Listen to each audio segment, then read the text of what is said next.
Selamat pagi saudara semuanya, dan mari kita bersama-sama membuka di dalam Filipi pasal yang ketiga. Kita membuka dalam Filipi pasal yang ketiga ayat 12 sampai dengan 14. Kita bersama-sama membuka dalam Filipi pasal yang ketiga.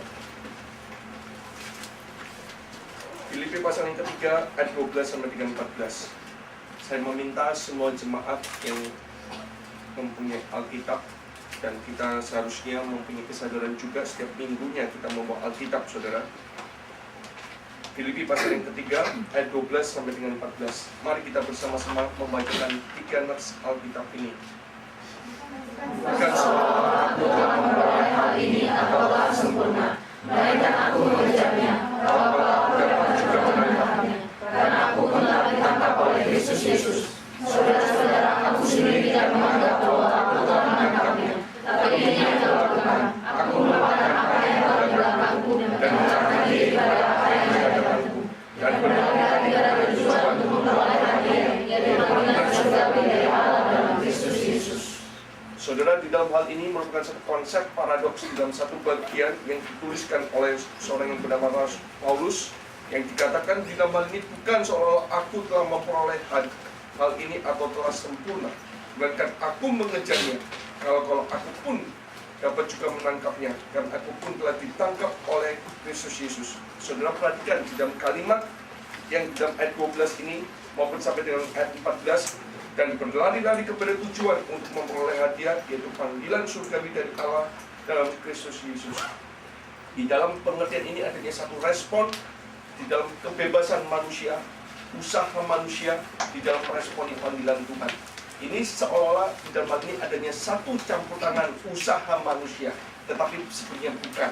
Yang nantinya kita akan melihat di dalam satu konsep paradoks yang benar-benar kita pada hari ini kita akan merenungkan, dan kita akan melihat apa yang dimaksudkan di dalam panggilan ini, khususnya di dalam satu pengertian bagaimana iman yang memberikan kepastian, iman yang memberikan keyakinan dalam kehidupan kita. Sebelumnya mari kita sama-sama tundukkan kepala dan kita masuk di dalam doa. Bapa yang surga, sekali lagi ya Tuhan, kami bersyukur dan berterima kasih setiap kali kami dapat menikmati satu puji-pujian, menikmati setiap saudara-saudara kami yang ikut di dalam pelayanan, mendengarkan pada waktu mereka menyanyikan dan mengalunkan segala nyanyian untuk kebesaran dan kemuliaan bagi nama-Mu. Ya Tuhan, ajarkan kepada kami bukan sekedar hanya menikmati, tetapi kami mau ikut ambil bagian di dalam perlombaan ini, ikut ambil bagian di dalam tanggung jawab kami di tengah-tengah dunia ini. Sebab kami menyadari ya Tuhan bahwa dunia ini beserta dengan isinya akan segera berlalu, tetapi kebenaran firman Tuhan itu adalah kekal dan untuk selama-lamanya. Berikan kami didikan, berikan kami hikmat bijaksana di dalam hari ini ya Tuhan, sehingga pada waktu kami mendengarkan, pada waktu kami merenungkan, sekiranya kuasa Roh Kudus, yaitu roh kebenaran, yang terus-menerus akan menilik, yang terus-menerus akan membukakan mata kerohanian kami, yang terus-menerus akan memberikan pertumbuhan dalam iman kepercayaan kami. Kami yakin dan percaya bahwa Tuhan yang terlebih dahulu berinisiatif, Tuhan yang terlebih dahulu aktif memampukan kami untuk meresponi dan memberikan tanggung jawab di tengah-tengah kehidupan kami maupun di hadapan Bapa. Kami juga menyerahkan masa depan gereja ini ke dalam tangan-Mu, beserta dengan seluruh perjuangan daripada setiap jemaat, para aktivis dan para pengurus. Mampukan kami ya Tuhan untuk mempunyai satu visi dan misi, untuk selalu bergandengan tangan, untuk selalu melihat ke arah ke depan dan melupakan apa yang di belakang kami. Terima kasih Bapa yang surga. Dalam nama Tuhan kami Yesus Kristus kami berdoa dan mengucapkan syukur. Amin. Saudara, dalam Filipi pasal yang ketiga ayat 12 sampai dengan 14, kemarin kita sudah mendengarkan di dalam natur dan definisi daripada iman, yaitu yang dikatakan sekali lagi, dan saya akan sedikit mereview bahwa dalam pengertian iman, faith itu adalah satu bagian kognitio dengan fiducia. Di dalam hal ini adalah knowledge dan di dalam trust. Saudara, sehingga di dalam pengertian itu setiap pengetahuan, setiap pengenalan akan Tuhan yang benar, Setiap segala apa yang kita miliki, semuanya itu dikatakan knowledge itu berasal daripada Word of God. Dalam hal ini Holy Scripture, yang kenal dengan satu pengertian good news, gospel, termasuk dengan proclamation-nya, termasuk dalam pemberitaan firman Tuhan. Maka pada waktu bicara tentang segala sesuatu yang bersifat, yang ada hubungannya dengan iman, itu tidak pernah akan lepas dan mempunyai satu hubungan yang erat dengan the living word, daripada Yesus Kristus, daripada Jesus Christ, dengan His promise, dengan segala janjinya. Dan faith ini juga menunjukkan berdasarkan atau bergantung kepada pengetahuan akan kebenaran firman Tuhan, beserta dengan janji daripada Allah Bapa, yang di dalam pada waktu melihat keberadaan manusia yang berdosa tidak dapat melepaskan, tidak dapat menyelamatkan pribadinya. Yang dikatakan di dalam hal ini tidak dapat melepaskan pribadinya, tidak dapat mengampuni dan melepaskan daripada dosa, belenggu dosa yang sudah mereka perbuat. Di dalam hal ini, saudara, Tuhan sudah nyatakan di dalam segala unsur penggenapan penebusan melalui anaknya yang tunggal, yaitu Yesus Kristus. Bahkan di dalam sejarah gereja reformasi yang kita beberapa hari lagi kita akan memperingati, khususnya tanggal 31 Oktober, mengingatkan dan mengenang kembali, saudara, di dalam setiap perjuangan Bapak Gereja, khususnya daripada Martin Luther, khususnya daripada Zwingli, John Calvin, John Knox, dan dikatakan di dalam hal ini perjuangan mereka itu tidak sia-sia, karena pada waktu melihat keberadaan kebobrokan gereja sudah semakin hari semakin hancur adanya, gereja sudah tidak lagi mempunyai satu kobaran api, sudah padam, sudah gelap gulita, maka pada saat itu mereka mulai mendobrak kembali. Sehingga di dalam hal ini dikatakan Kristen Protestan, bukan pro-setan. Sehingga di dalam hal ini, saudara, kita benar-benar kita kembali disadarkan bagaimana kita melihat segala janji Tuhan, baik di dalam satu janji penggenapan, penebusan, pengampunan dosa, bahkan sampai di dalam hal ini penghiburan, pernyataan yang selalu Tuhan nyatakan di dalam kehidupan daripada orang-orang percaya pada saat detik hari ini. Dikatakan pernyataan Tuhan, pimpinan Tuhan, bahkan satu janji yang kekal, Tuhan tidak pernah akan mungkiri. Tuhan akan menepati, karena Dia bukan bapa pendusta. Bapa pendusta itu adalah setan dan iblis adanya. Dan dikatakan segala sesuatu iman itu mempunyai satu Christ center, yaitu di mana Kristus yang menjadikan satu kunci, Kristus yang dimuliakan, Kristus yang diagungkan. Saudara, dalam Filipi pasal yang ke-3 ayat 12 sampai dengan 14 ini, rupanya di dalam hal ini kita dihadapkan dengan satu faith and experience. Di dalam hal ini, bagaimana kehidupan orang percaya dengan kehidupan kita pada waktu di tengah-tengah tantangan dunia ini, di tengah-tengah segala kehidupan yang kita hidupi. Rupanya, saudara, di Filipi ini ada orang yang menganggap telah mencapai tujuan penyempurnaan Kristen. Penyempurnaan Kristen. Paulus tidak pernah menganggap dirinya itu sudah mencapai tujuan tersebut, juga tidak pernah mengenakan pada dirinya kata sempurna. Saudara, kemarin kita sudah menjelaskan bahwa John Calvin mengingatkan kepada kita semuanya bahwa ini adalah satu proses progresif, di mana setiap iman kepercayaan diri kita, pertobatan, pengudusan, dan satu jaminan itu bersifat di dalam assurance itu dalam satu hal progresif yang diberikan bukan sekali, tetapi menjadikan satu hal yang terus-menerus kita dapat belajar, terus-menerus kita dapat mengetahui, terus-menerus kita dapat melihat bagaimana Tuhan selalu membimbing, menyertai keberadaan diri kita. Sehingga di dalam hal ini, saudara, Paulus tidak pernah mengenakan pada dirinya kata sempurna. Untuk sampai pada tujuan, ia harus mengejar. Dia adalah orang dengan satu ambisi, saudara. Ambisi rohani. Kristus telah menangkapnya, karena itu ia harus menangkap apa yang menjadi tujuan Tuhan baginya. Ini satu pengertian paradoks. Ini satu pengertian yang dikatakan kita boleh tidak mengejar, kita boleh tidak mempunyai ambisi. Saya mengatakan itu baik, semua hal itu baik, tetapi kalau ambisi itu bukan ambisi yang bersifat rohani, bukan yang dikatakan seperti apa yang dikatakan Paulus bahwa ia harus mengejar. Ia dikatakan dia adalah seorang yang dengan satu ambisi, di mana Kristus telah menangkapnya. Karena itu ia harus menangkap apa yang menjadi tujuan Allah baginya. Setiap orang mempunyai ambisi, saudara. Ambisi itu ada dua macam. yang dikatakan yang baik maupun yang tidak baik. Banyak ambisi yang harus ditanamkan di dalam hati kita. Sister White mengatakan dengan satu kalimat, untuk menyelamatkan jiwa haruslah menjadi ambisi yang terbesar daripada gereja Tuhan.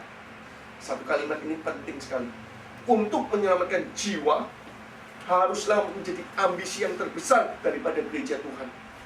Ambisi itu adalah salah satu pendorong, suatu pendorong yang kuat untuk mencapai sesuatu yang dicita-citakan. Tetapi hendaknya ambisi tersebut itu berpadanan dengan kebenaran dan kapasitas dirinya.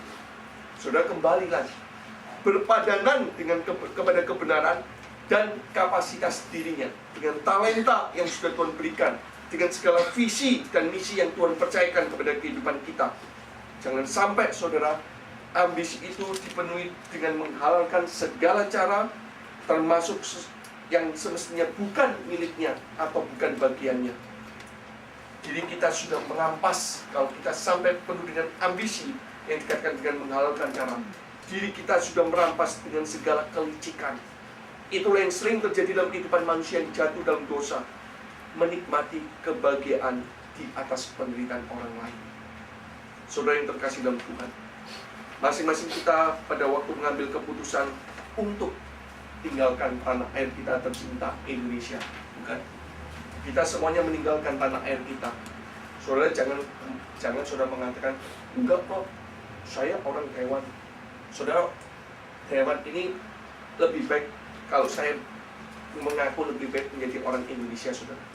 Taiwan dikatakan negara bukan, daerah juga bukan, maunya apa nggak tahu, saudara. Kita ini serba repot. Kita dari Indonesia kepingin mempunyai identitas yang sah, mempunyai negara yang kuat, ya, adil dan merata, mempunyai human rights, freedom. Ngaku Cina, sampai di Cina pun diomongin orang Indonesia. Di Indonesia dicina-cinain, saudara. Sampai di sini ngaku orang Taiwan. Di seluruh dunia, Taiwan itu bagian Cina. Saudara, sehingga segala sesuatunya itu menjadikan satu hal yang serba susah. Betul tidak, saudara? Sehingga saudara, masing-masing kita pada waktu mengambil keputusan untuk tinggalkan tanah air kita, untuk datang ke negeri ini, kita mempunyai ambisi, bukan? Ambisi yang tinggi. Baik ambisi dalam mencapai cita-cita, ingin belajar bahasa Mandarin dengan lebih baik, fasih, dan menjadi penerjemah, dan nantinya akan dipakai untuk menerjemahkan para PKI dan PKW, saudara. Dan itu luar biasa sekali. Itu ambisi juga, ambisi yang tinggi di kalangan kelas, kalangan kita yang sedang makmur ini, saudara. Ngerti ya? Penerjemah yang ulung. Saudara, saya mengatakan kalau ada pekerjaan yang baik, ya jangan sebatas itu saja. Bukan berarti penerjemah itu tidak baik. Alangkah baiknya kalau saudara itu menjadi penerjemah di dalam rumah Tuhan. Itu akan lebih baik. Mengerti, saudara? Sampai hari ini suruh terjemahin khotbah, nggak ada yang mau. Tapi kalau terjemahin babu, saudara, satu orang mau semuanya. Apa karena satu jamnya itu 500 atau gimana, saya sendiri tidak tahu, saudara. Tapi ada juga dengan ambisi yang tinggi. Asal pokoknya gua ke Taiwan, gua ingin cuma KTP-nya. Soal menikah atau gimana, yang penting pilih kucing dalam karung, nggak apa-apa. Yang penting gua bisa tinggal di Taiwan. Kasihan, saudara. Sehingga di dalam hal ini semuanya itu menekankan satu ambisi. Kita ingin memperbaiki nasib rumah tangga kita. Kita ingin memperbaiki nasib pribadi kita. Kita ingin mempunyai rumah. Kita ingin mempunyai mobil kita sendiri. Bahkan hari ini, saudara, akhir-akhir ini banyak yang mengatakan, saya ini mau beli mobil. Wah, luar biasa lagi. Saya aja naik Mercedes dengan pintu 6, saudara. Ini lagi mobil. Sampai keluarganya bilang, jangan, kun. Kok bisa jangan? Yang beli siapa kok? Kok mintanya ke saya supaya jangan? Yang beli siapa? Mengerti, saudara? Sehingga kita ingin mempunyai cukup uang untuk menyekolahkan keluarga kita, saudara kita. Baik buruknya suatu ambisi itu tergantung pada motifnya, saudara. Sekali lagi, ambisi itu tidak berdosa. Ambisi itu baik adanya. Tetapi baik buruknya suatu ambisi itu tergantung kepada motifnya itu. Itu sebabnya kita perlu menyelidiki hati kita, saudara. Kemarin kan saya sudah mengatakan, kita perlu diperhadapkan di dalam 2 Korintus 13 ayat 5 yang kemarin kita sudah menjelaskan. Itu sebabnya kita perlu menyelidiki hati kita dan tanyakan, apakah sebabnya saya siang dan malam selalu mengejar segala sesuatu ambisi itu, baik berupa yang dikatakan idola, baik itu di dalam segala kenikmatan. Itulah salah satu kesan daripada dikatakan kritikus-kritikus yang kembali melihat dunia ini dengan segala kejenuhan, yang melihat sebetulnya hidup manusia itu untuk apa. Jaminan hidup manusia itu apa? Kepastian kamu itu apa? Kamu mencari uang, kamu mencari suami, istri, ternyata bahagia tidak. Kamu ingin mencari segala gelar dengan karir yang begitu besar, ternyata kosong. Saudara lihatlah, di dalam Yeremia 45 ayat yang kelima dikatakan, masakan engkau mencari hal yang besar bagi dirimu sendiri? Janganlah mencarinya. Saudara, Yeremia sudah jelas menjelaskan kepada kita, firman Tuhan sudah memberikan jawaban, pengetahuan, pengenalan, jawaban dalam kehidupan kita. Masakan engkau mencari hal-hal yang besar bagi dirimu sendiri? Janganlah mencarinya. Kriteria penting kita dapat kita lihat di sini dari mulut Tuhan sendiri ialah jangan mencari hal-hal yang besar bagi dirimu sendiri. Hal-hal yang baik sekalipun, jika motifnya adalah untuk kepentingan diri kita sendiri, itu adalah berdosa dan salah adanya. Mengerti saudara? Sekali lagi saya mengatakan, janganlah mencari hal-hal yang besar bagi dirimu sendiri. Hal-hal yang baik sekalipun, jika motifnya adalah untuk kepentingan dirimu sendiri, itu adalah salah. Marilah kita memeriksa hati kita, memeriksa pribadi kita masing-masing, dan tanamkanlah ambisi yang suci dan yang mulia untuk membantu pekerjaan Tuhan di mana saja saudara ditempatkan. Maka ada 3 hal yang ditekankan Paulus. Pertama, melupakan apa yang di belakang. Melupakan apa yang di belakangku.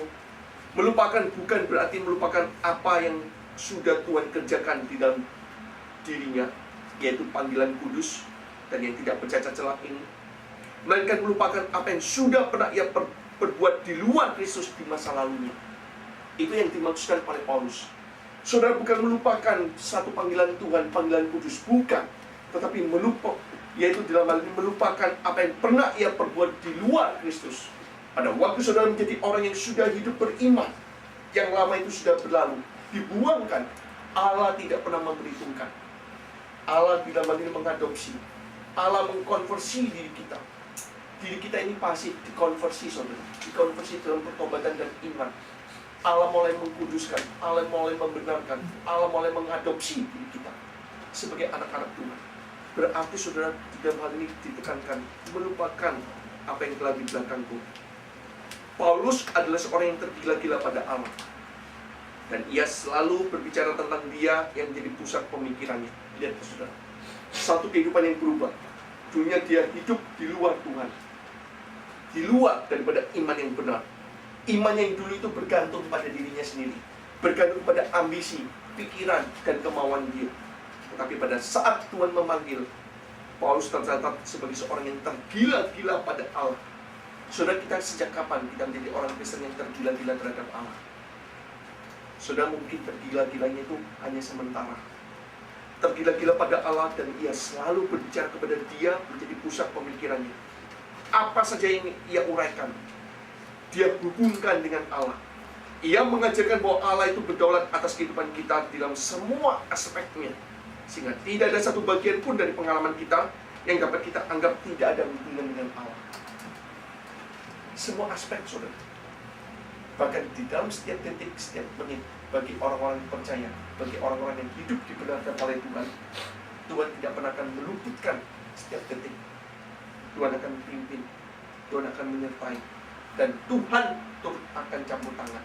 Amin. Kadang-kala saudara, di dalam hal ini saya terus-menerus sebagai seorang hamba Tuhan pun kadang-kadang saya berdiskusi, kadang-kadang saya coba memberanikan diri, membagikan beban pikiran saya kepada setiap rekan kerja saya, pengurus saya. Tetapi saya lihat kadarnya, kalau orang yang baru percaya kemudian saya berikan beban itu, wah, pendetanya aja sudah stres, apalagi gua. Ngerti saudara? Tidak saudara, tetapi belajar untuk kembali menjadi orang yang dewasa. Belajar untuk menjadi rekan kerja yang bersama-sama dapat menghadapi keberadaan dan tantangan di dalam dunia atau zaman ini yang sudah membuang kebenaran firman Tuhan. Bagi Paulus, Allah itu penting di mana-mana pada masa sekarang, dan ia menantikan dengan penuh pengharapan kedatangan zaman itu ketika Allah akan menjadi semua di dalam semua. Ini penantian bukan sekedar bagi Paulus saja, kepada semua orang Kristen, kepada semua orang beriman, yaitu kedatangan dengan satu pengharapan, kedatangan zaman yang pada saat Allah menyatakan kedua kalinya Allah akan datang menjadi hakim di atas segala hakim, semua di dalam semua. Berarti tidak ada satupun yang luput. Sehingga ada dua bagian dari hikmat itu, saudara, semua di dalam semua itu. Yang pertama, pusat akan pengetahuan Allah hanya melalui Yesus Kristus. Tetap ya, saya masih tetap membahas di dalam hal ini, melupakan apa yang telah di belakangku. Di dalam hal ini ada dua hikmat yang di dalamnya terkandung. Pusat akan pengetahuan Allah hanya melalui Yesus Kristus. Dan yang kedua, pengaplikasian isi firman-Nya. Saudara, kalau pengetahuan itu berasal daripada kebenaran firman Tuhan, dari Holy Scripture, dari Gospel, dan di dalam hal ini termasuk proclamation, yang menjadi pertanyaan saudara, pengaplikasian isi firman Tuhan kapan saudara lakukan? Paulus menggunakan pengertian berlomba dalam diri kehidupan orang Kristen, itu menunjukkan bahwa pelari itu, pelomba itu, peserta lomba itu harus tahu akan tujuan dan arah akhirnya, yaitu berlari-lari kepada tujuan untuk memperoleh hadiah, saudara, yaitu panggilan surgawi dari Allah dalam Kristus Yesus.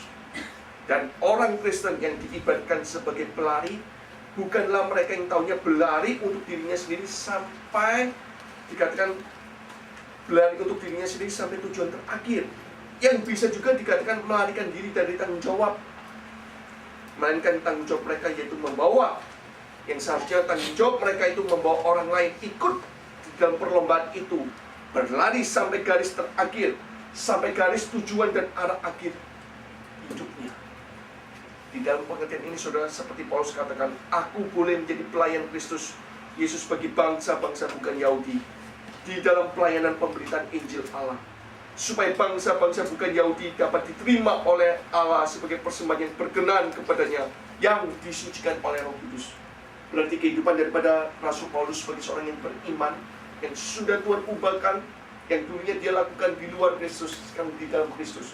Yang dulunya dia lakukan di luar pengetahuan akan yang benar. Dia memiliki pengetahuan, tetapi pengetahuan itu bukan pengetahuan yang benar.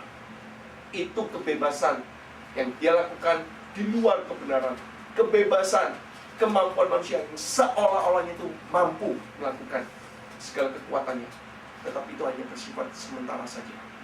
Tapi justru kembali Paulus menyadari, seharusnya kita menjadi orang Kristen sebagai peserta perlomba itu, pelari itu, juga lari tahu tujuan dan kapan berakhirnya.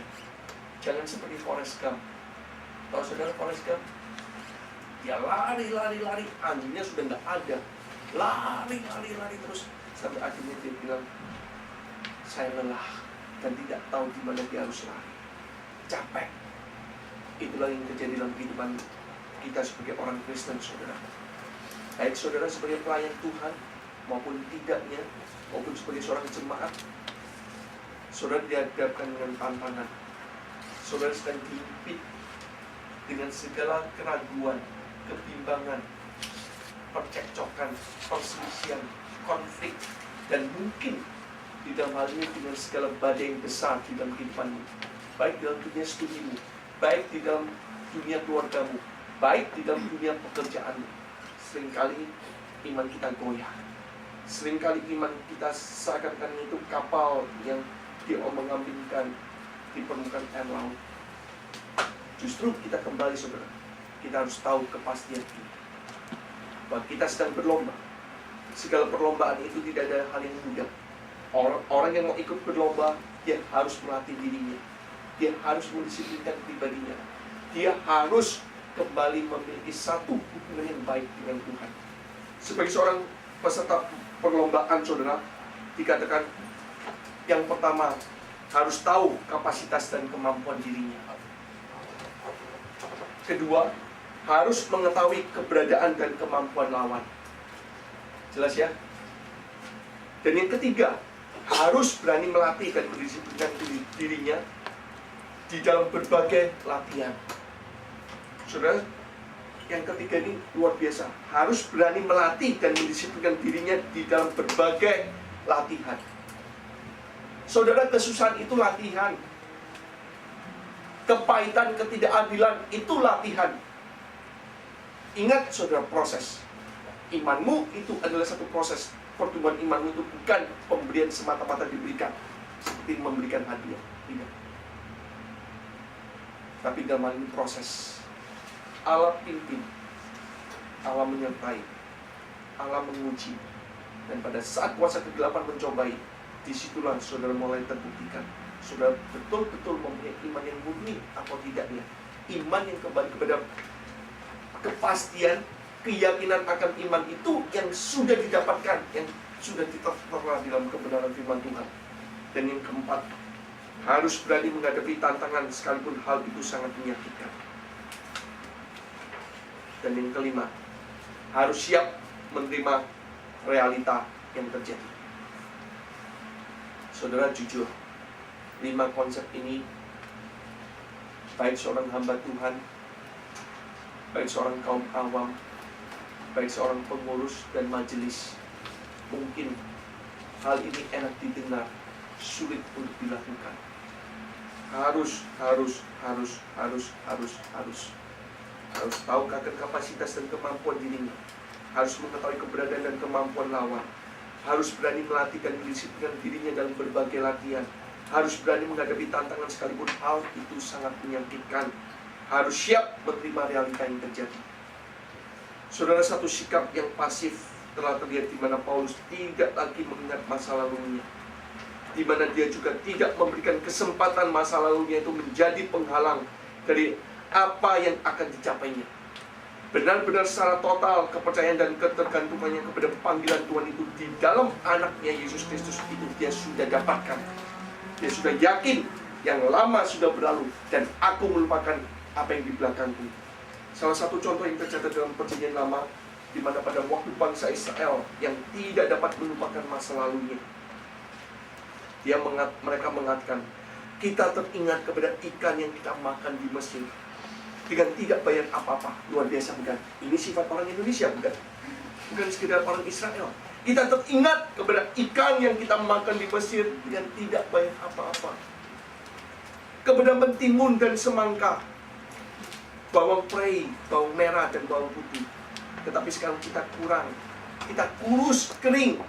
Tidak ada sesuatu apapun kecuali roti mana ini saja yang kita lihat. Saudara lihat, di dalam Bilangan 11 ayat 5 sampai dengan 6 itu masuk segala macam dapur-dapuran, sampai dikatakan di dalam hal ini, itulah keberadaan manusia yang terlalu enak waktu hanya mengingat segala sesuatu yang di luar Tuhan, itu cepat diingatnya. Tapi kalau di dalam Tuhan, cepat dilupakan. Mereka sudah tidak lagi berterima kasih akan apa yang menjadi pemberian dan pemeliharaan, melainkan mereka lebih mengutamakan keinginan kedagingan mereka dari masa lalu mereka. Saudara, dikatakan mereka bukan lagi meminta mana, tetapi meminta daging dari Mesir. Yang sebenarnya mana itu satu pemberian dari surga, saudara. Hadiah dari Tuhan, makanan yang tertinggi, dan juga bisa membuat manusia itu belajar akan arti yang cukup. Tuhan itu memberikan roti mana itu bukan menyiksa. Tuhan itu sedang menguji. Karena mereka hanya bisa menyimpan selama 1 hari saja untuk bekal makan mereka. Kenapa Tuhan mengatakan, ambil dan simpan untuk hari ini. Dan jangan berkelebihan. Jangan berlebihan, cukupkan. Arti cukup ini berarti cukup benar-benar hanya untuk makan 1 hari. Tapi bangsa ini mengatakan Allah tidak melihat, Allah tidak tahu. Mengambil sebanyak mungkin dan menyimpannya. Dan pada esok harinya, pada waktu mereka mau makan, mana itu sudah rusak, saudara. Dan mana ini roti yang tidak berarti, melambangkan tentang Kristus. Jikalau kita bandingkan permintaan diri mereka adalah satu kebodohan, di mana mereka telah menggantikan sesuatu yang berharga dengan sesuatu yang bersifat sementara. Karena daging, karena sayur yang berasal daripada tanah yang ditanam, saudara.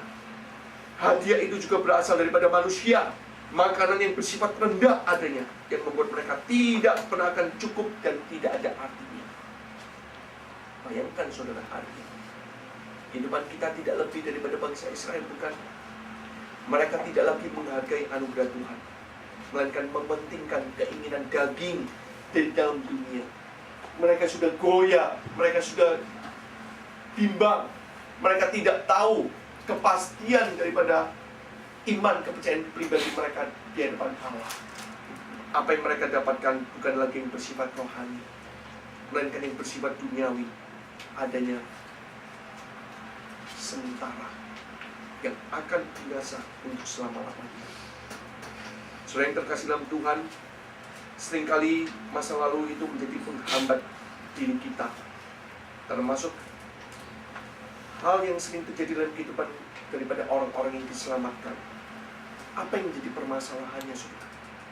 Saudara sudah mengaku menjadi orang Kristen, tapi saudara lebih termenung dengan memori saudara di masa lalu kita, baik itu dalam kejatuhan saudara, kebodohan saudara, kekilafan saudara. Saudara dikatakan ada beberapa aspek. Yang pertama dan utama, karena ada kuasa setan dan kuasa iblis yang tidak pernah akan tinggal diam. Saudara jangan menjadi orang GR ya. Menjadi orang beriman bukan berarti merasa cukup dan sempurna. Saudara setiap hari, setiap saat harus dekat kepada Tuhan, baik di dalam mendisiplin pribadimu, di dalam merenungkan kebenaran firman Tuhan, membaca firman Tuhan, dan mengkoreksi dan mengujikan diri di hadapan Bapa. Yang pertama dan utama itu adalah kuasa iblis. Kuasa iblis yang meskipun tidak bisa merampas keselamatan kita, jelas dia dapat juga merampas kesukacitaan orang Kristen, kesukacitaan orang percaya. Hal ini yang menjadi perhatiannya adalah mencegah seorang menjadi Kristen. Tetapi jika hal itu gagal, sasaran utamanya ialah membuat mereka menjadi orang Kristen yang sedih akan masa lalu dan perbuatannya. Di dalam hal ini depresi rohani, selalu diserang. You sekarang menjadi orang Kristen, masa? Coba lihat dulu dirimu. You sudah salah. You are guilty. Lu gak malu? Lu berani di depan mimbar ini berkata-kata sesuatu hal yang rohani, tetapi kehidupanmu tidak lebih baik daripada orang lain. Ingat saudara, dalam satanologi, setan itu sebagai penuduh, sebagai penggugat yang terus-menerus akan mencari kesalahan. Saudara, itu yang dikatakan. Yang pertama dan utama ini adalah kuasa kegelapan dan kuasa setan. Dan yang kedua, kondisinya hampir dikarenakan pengabaian doktrin. Kenapa?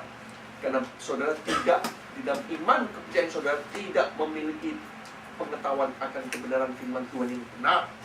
Dalam arti karena pengabaian doktrin, kegagalan mengerti dengan jelas doktrin di dalam perjanjian baru mengenai keselamatan. Dan inilah sebetulnya saudara, dalam pengenalan akan keselamatan, inti penyelesaiannya. Inti dari mana saudara itu mendapatkan satu kepastian, keyakinan yang dikatakan oleh seorang teolog reform yang bernama Martin Lloyd-Jones, menjelaskan bahwa orang Kristen memang harus dan tetap berdoa. Tetapi ini adalah salah satu kondisi di mana orang Kristen harus berhenti berdoa sejenak dan mulai berpikir. Karena ada masalah-masalah tertentu dalam kehidupan kekristenan di mana jika Anda hanya berdoa dan tidak melakukan hal-hal lain, Anda tidak akan pernah menyelesaikan masalah ini. Anda harus berhenti berdoa, karena doa Anda mungkin hanya mengingatkan Anda akan masalah itu dan membuat pikiran Anda terpaku dan menentukan doktrin Anda. Jelas saudara? Kalimat Martin Lloyd-Jones ini memberikan satu sentilan. Disuruh berdoa, disuruh dilemani merenungkan, mulai berpikir, tapi saudara diminta untuk berhenti sejenak. Bukan berhenti untuk selamanya, berhenti sejenak. Apa sih yang kamu doakan? Apa yang kamu doakan, tetapi kamu tidak pernah mengerjakan. Apa yang kamu doakan, tetapi kamu tidak pernah mengaplikasikan tentang segala apa yang menjadikan permohonan. Saudara, itu semakin hari semakin saudara berdoa, semakin hanya mengingatkan memori masa lalu kita. Misalkan kita mendoakan orang-orang yang menyakiti hati kita, melukai kita. Kita mendoakan tetapi kita tidak berusaha untuk mencari, untuk damai dengan pribadi, damai dengan orang tersebut. Kita semakin hari mengingat. Apalagi kalau orang yang sudah putus cinta. Dari cinta itu benar-benar sampai dari cinta sampai benci. Benci itu akibat benar-benar cinta, saudara. Luar biasa bahasa Indonesia itu, benar-benar cinta yang benar-benar sampai benci, bukan main. Berani ngomong sama pacar, aku benci kamu. Benar-benar cinta. Itu kenapa, saudara? Karena saudara semakin berdoa, semakin saudara tidak pernah melupakan. Karena kenapa? Karena saudara tidak pernah mengaplikasikan. Itulah doktrin perjanjian baru yang mengajarkan bahwa hal yang terpenting yang harus dimengerti oleh pribadi orang-orang percaya, bahwa kita tidak boleh mengingat dosa-dosa tertentu, tapi selalu mengingat hubungan kita dengan Allah. Hendaknya kita juga tidak membimbangi arti penebusan yang begitu besar yang telah diberikan Kristus kepada diri kita. Seperti apa yang pernah Paulus katakan, bahwa dulunya dia adalah seorang penghujat, dulunya dia adalah seorang penganiaya, seorang yang ganas, tetapi setelah dikasihani oleh dia, karena semuanya itu telah dilakukan tanpa pengetahuan di luar iman. Tetapi justru karena itu aku dikasihani, agar dalam diriku sebagai orang yang paling berdosa, Yesus Kristus menunjukkan seluruh kesabarannya.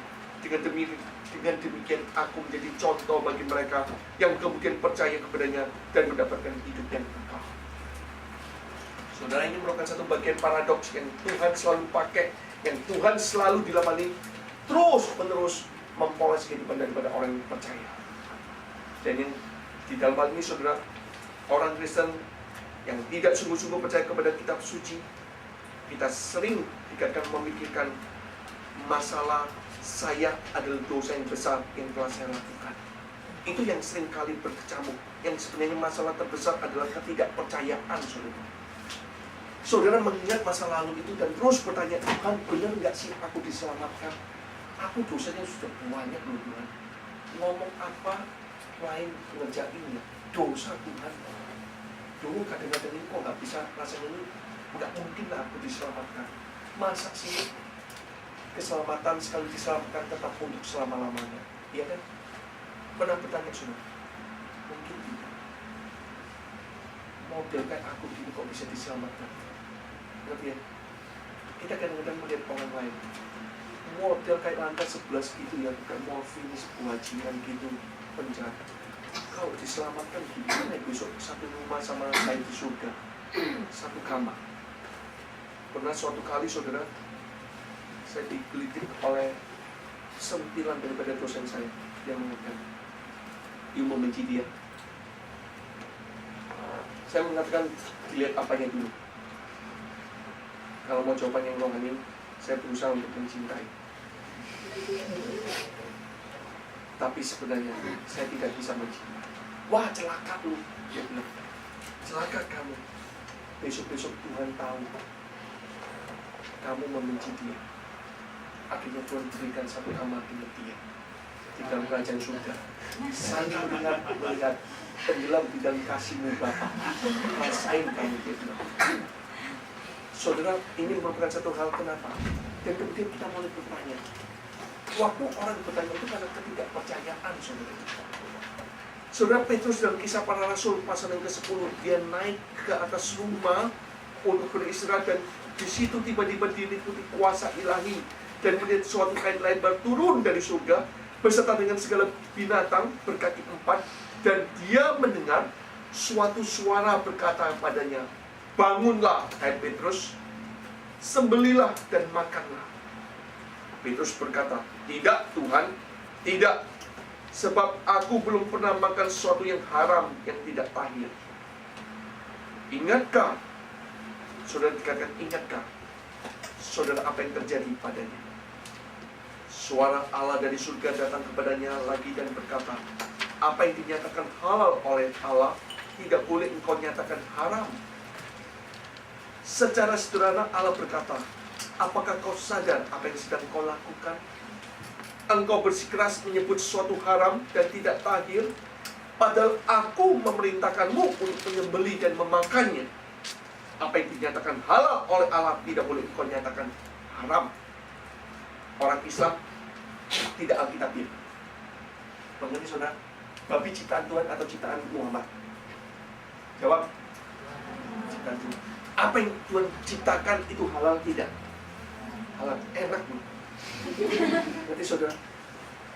Jadi paling kasihan kalau orang Cina dari Muhammadiyah, dari mana kalau sekolah bahasa di Beijing, stres, keringetan. Kenapa saudara? Semuanya itu minyak babi. Mau nggak mau makan ya sudah. Jangan pakai minyak babi. Paling Cina bilangnya iya ya. Oh tidak ada. Yang penting pokoknya keluar lu bayar. Semuanya itu nggak ada saudara. Minyak dari oil, dari sayuran nggak ada. Di Cina semuanya minyak babi saudara di restoran. Kenapa saudara pada waktu Petrus bertanya? Itu karena ketidakpercayaan. Apa yang dinyatakan halal oleh Allah, oleh darah anak tunggal Bapa, yaitu Yesus Kristus yang telah menyucikan kita dari segala dosa dan kejahatan. Percayalah saudara pada firman Allah. Jangan terus berdoa dan termenung dalam kepanikan supaya dosamu itu dapat diampuni. Jangan minta padanya berita pengampunan. Dia sudah memberikannya pada saudara. Jikalau kita tidak berhati-hati dan sadar, maka doa kita sering menjadi pernyataan akan ketidakpercayaan kita akan kuasa penebusannya. Di dalam surat Paulus dia mengatakan dia yang tidak mengenal dosa telah dibuatnya menjadi dosa karena kita, supaya di dalam dia kita dibenarkan oleh Allah. Saudara, ini menunjukkan satu pernyataan yang sangat paradoks. Semua dosa-dosa umatnya ditanggungnya di atas kayu salib. Dia berkata sudah genap. Sudah genap. Karena tidak hanya semua dosa yang dilakukan pada waktu lampau yang ditebus di sana, tetapi juga semua dosa yang pernah, yang mungkin dilakukan, semuanya itu sudah ditebusnya. Satu korban, satu kali untuk selamanya. Dia tidak akan kembali disalibkan lagi. Semua dosa itu telah ditebus di sana secara tuntas. Semuanya saudara, tidak ada yang tersisa. Sudah genap. Sudah selesai. Jadi pada saat kita datang kepadanya, kita harus tahu dan kita harus mempunyai iman yang benar, mempunyai kepastian. Darah Yesus Kristus anaknya itu yang membasuh kehidupan kita semuanya, yang memberikan satu jaminan yang lama tidak lagi diingat, yang lama sudah berlalu, yang baru sudah datang. Sekiranya Tuhan memberikan kita kekuatan, memberikan kita penghiburan, memberikan kita sekali lagi satu charger untuk kita kembali mempunyai satu semangat untuk kita berdiri menjadi seorang pelayan-pelayan yang tidak lagi mau ditidurkan, yang tidak mau lagi jatuh ke dalam lubang yang kemudian ditutup, yang kembali bangun, jatuh, bangun lagi, bangun daripada waktu sudah jatuh. Itu adalah satu pangkal kesuksesan kepada setiap orang yang mau belajar. Saya paling takut kalau saudara sudah jatuh, saudara tidak mempunyai keberanian untuk kembali berdiri. Saudara, mari kita bersama-sama mempunyai satu keyakinan dalam satu pengertian yang sudah Tuhan berikan, dalam satu pengertian yang ditambahkan satu konsep paradoks yang selalu terjadi dalam suatu hal, jaminan, kepastian, keyakinan yang sudah Allah berikan dalam iman percaya diri kita. Setiap saat, setiap detik, Allah itu bercampur tangan di dalam segala sesuatu yang mendatangkan kebaikan untuk kita dan yang mendatangkan kemuliaan bagi dirinya. Saya yakin dan percaya saudara, untuk pergumulan gereja kita masih banyak. Tapi marilah kita belajar bersama-sama untuk menjadi seorang jemaat, untuk menjadi seorang aktivis, untuk menjadi pengurus yang tidak berpangku tangan, yang kembali bersama-sama maju ke depan. Dikatakan tidak melihat segala sesuatu yang terjadi di belakangku, tapi selalu mengarah ke depan. Seperti seorang pelari, yang pelari itu nggak mungkin saudara melihatnya itu sambil lari gini. Itu Mr. Bean. Tapi dalam hal ini pelari itu melihat ke depan. Pelari nggak melihat ke belakang, melihat ke depan. Bukan melihat ke belakang, tapi melihat ke depan terus. Di dalam hal ini satu hal yang terus-menerus kita perjuangkan, kita lakukan di hadapan Bapa. Mari saudara yang terkasih dalam Tuhan, kita mempersiapkan hati kita, dalam mempersiapkan pribadi kita dalam masuk dalam perjamuan kudus, dan sekiranya Tuhan juga memberikan kepada kita kekuatan, memberikan kuasanya untuk kita tetap menjadi orang-orang Tuhan.